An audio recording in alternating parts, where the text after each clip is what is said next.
સમાચારો જોઈ વિસ્તારથી અને સૌપ્રથમ વાત કરીએ તો મહત્વના સમાચાર હાલમાં મળી રહ્યા છે। અમદાવાદથી નિકોલ ડિમોલિશનના અસરગ્રસ્તોના પરિવારજનોએ હોબાળો કર્યો છે। તો મહત્વના સમાચાર છે અમદાવાદના નિકોલથી સહાયના ચેક વિતરણ કાર્યક્રમ સમયે પીડિતોએ આ હોબાળો કર્યો છે। કોર્પોરેશનના અધિકારીઓ અને ધારાસભ્યો કાર્યક્રમમાં હાજર રહ્યા હતા ત્યારે આ પરિજનોએ હોબાળો કર્યો છે। તો નિકોલ ડિમોલિશનના અસરગ્રસ્તોના પરિવારજનોએ હોબાળો કર્યો છે। અમદાવાદથી આ મહત્વના સમાચાર છે। ચેક વિતરણ થઈ રહ્યું હતું ત્યારે પરિવારજનોએ આ હોબાળો કર્યો છે। કોર્પોરેશનના અધિકારીઓ અને ધારાસભ્યો કાર્યક્રમમાં હાજર હતા ત્યારે આ હોબાળો થયો છે। ડિમોલિશનના અસરગ્રસ્તોના પરિવારજનોને ચેકનું વિતરણ કરવામાં આવી રહ્યું હતું ત્યારે પરિવારજનોએ આ હોબાળો કર્યો છે। સહાયના ચેક વિતરણ કાર્યક્રમ સમયે જ પીડિતોએ હોબાળો કર્યો છે। આ કાર્યક્રમમાં કોર્પોરેશનના અધિકારીઓ અને ધારાસભ્યો પણ હાજર હતા ત્યારે આ હોબાળો થયો છે। તમે ફર્સ્ટ ઓન જીએસટીવી પર આના દ્રશ્યો જોઈ શકો છો। તો ડિમોલિશનની જે કામગીરી થઈ હતી નિકોલમાં તેના પીડિતોએ ચેક વિતરણ કાર્યક્રમમાં હોબાળો કર્યો છે। કોર્પોરેશનના અધિકારીઓ અને ધારાસભ્યો આ કાર્યક્રમમાં હાજર હતા અને તેઓ ચેક વિતરણ કરી રહ્યા હતા ત્યારે પીડિતોના પરિવારજનોએ હોબાળો કર્યો છે।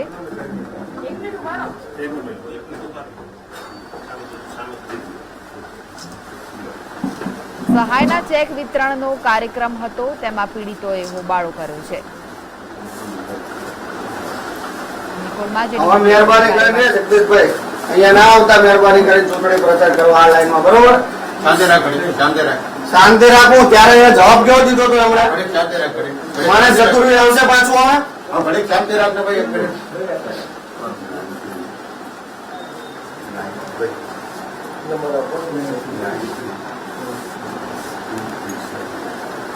ચૂંટણી હોય ત્યારે આવે છે પછી કોઈ દિવસ આટો મારે છે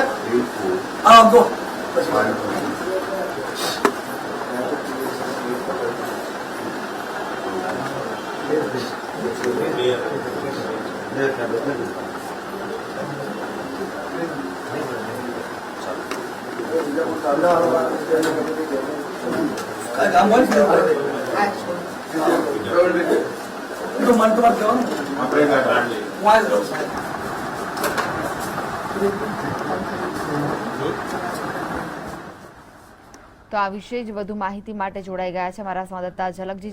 ઝલક, જે રીતનો પીડિતોએ હોબાળો કર્યો છે શું માહિતી છે હાલમાં? જી, જે નિકોલ ડિમોલેશન દુર્ઘટનામાં જે અસરગ્રસ્તો થયા હતા મૃતકો છે તેઓને મૃતકોને 4 લાખની સહાય આપવામાં આવી છે જ્યારે જે ઘાયલો છે તેમને 50,000ની સહાયની જાહેરાત કરવામાં આવી હતી। સહાયના ચેક લઈને આજે mayor Gautam Shah, standing committee chairman, કોર્પોરેશનના પદાધિકારીઓ સહિત ધારાસભ્યો અને અન્ય ભાજપના હોદ્દેદારો આવ્યા હતા। નિકોલ ખાતે તેઓએ ચેક વિતરણ કર્યું હતું। ચેક વિતરણ કરવા આવેલા જે નેતાઓ છે નેતાઓને જોઈને લોકોમાં આક્રોશનો માહોલ જોવા મળી રહ્યો હતો। આટલા દિવસ થયા છતાં તપાસ કમિટી હજુ રિપોર્ટ આપ્યો નથી ત્યારે જ્યારે મૃતક સુનિલ પટેલના ઘરે ચેક આપવામાં આવ્યો ત્યારે ચેક સ્વીકાર્યા બાદ તેઓએ પરિવારજનોએ આક્રોશ વ્યક્ત કર્યો હતો કે હવે આવ્યા તો હવે ક્યારેય આવતા નહીં, વોટ માંગવા કે અન્ય કોઈ પણ કામ હોય તો અહીં આવતા નહીં। આમ આજે પણ લોકોમાં નેતાઓ પ્રત્યે આક્રોશ જોવા મળી રહ્યો છે। જે પરિવારજનોએ તેમના સ્વજન ગુમાવ્યા છે તેઓમાં આક્રોશ છે અને તેઓ ન્યાયની માંગ કરી રહ્યા છે। જી ઝલક, જે રીતે હોબાળો થયો છે ત્યારે સત્તાધીશોનું શું કહેવું છે આ મામલે? જી, મેયર ગૌતમ શાહને આ અંગે પૂછતા તેઓએ કહ્યું હતું કે તપાસ સમિતિ તેમનું કામ કરી રહી છે અને ટૂંક સમયમાં તેઓ રિપોર્ટ જાહેર કરવામાં આવશે અને જે દોષિતો છે તેઓને સજા કરવામાં આવશે। જી જી જી આભાર ઝલક માહિતી આપવા માટે। તો નિકોલમાં જે ડિમોલિશન થયું હતું તેના અસરગ્રસ્તોને ચેકનું વિતરણ કરવામાં આવી રહ્યું હતું અને ત્યારે જ ચેક વિતરણ કાર્યક્રમ સમયે પીડિતોએ હોબાળો કર્યો હતો। કોર્પોરેશનના અધિકારીઓ અને ધારાસભ્યો આ કાર્યક્રમમાં હાજર હતા અને ત્યારે જ આ હોબાળો થયો છે।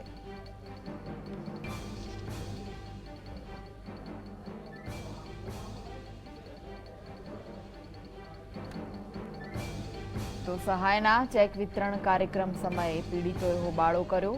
નિકોલમાં ડિમોલિશનના અસરગ્રસ્તના પરિવારજનોએ હોબાળો કર્યો હતો અને આ જે પીડિતો છે તેમને જેમાં મૃત્યુ પામ્યા છે તેમને 4 લાખની સહાય કરવામાં આવી છે, જ્યારે કે જે ઇજાગ્રસ્ત થયા છે તેમને 50,000ની સહાય કરવામાં આવી છે. ત્યારે સહાયના ચેક વિતરણ કાર્યક્રમ સમયે પીડિતોએ હોબાળો કર્યો. કોર્પોરેશનના અધિકારીઓ અને ધારાસભ્યો આ કાર્યક્રમમાં હાજર હતા. તે સમયે જ પીડિતોએ આ હોબાળો કર્યો. એક પ્રકારનો રોષ જોવા મળી રહ્યો હતો પીડિતોમાં, જે તેમને સહાય કરવામાં આવી છે. જે લોકો આ ડિમોલિશનની કાર્યવાહીમાં મૃત્યુ પામ્યા તેમને 4 લાખ અને જે ઇજાગ્રસ્ત થયા હતા તેમને 50,000ની સહાય કરવામાં આવી છે. અને ચેક વિતરણનો જ કાર્યક્રમ હતો અને તે દરમિયાન જ અસરગ્રસ્તોના પરિવારજનોએ હોબાળો કર્યો.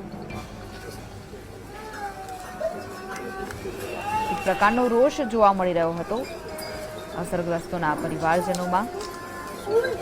જે રકમ આપવામાં આવી છે તેને લઈને પણ રોષ જોવા મળી રહ્યો હતો.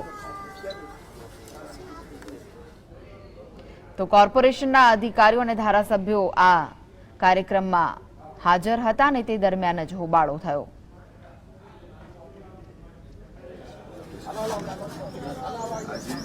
નિકોલની ઘટનામાં જે લોકોને મૃત્યુ થયા હતા અને ઇન્જર્ડ થયા હતા એ બધા પરિવારોમાં મારી સાથે ભાજપ શહેરના પ્રમુખ જગદીશભાઈ પંચાલ, ધારાસભ્ય વલ્લભભાઈ કાકડિયા, સ્ટેન્ડિંગ કમિટીના ચેરમેન પ્રવીણભાઈ, ડેપ્યુટી મેયર પ્રમોદાબેન અને અમારી સમગ્ર ટીમ સ્થાનિક કાઉન્સિલર સહિત બધા પરિવારોને મળ્યા હતા. અને ખાસ સરકાર તરફથી જે સહાયની જાહેરાત થઈ હતી એ મૃતક પરિવારોને 4 લાખ રૂપિયા અને જે ઇન્જર્ડ પરિવાર હતું અને 50,000ની સહાય અમે આજે આપી.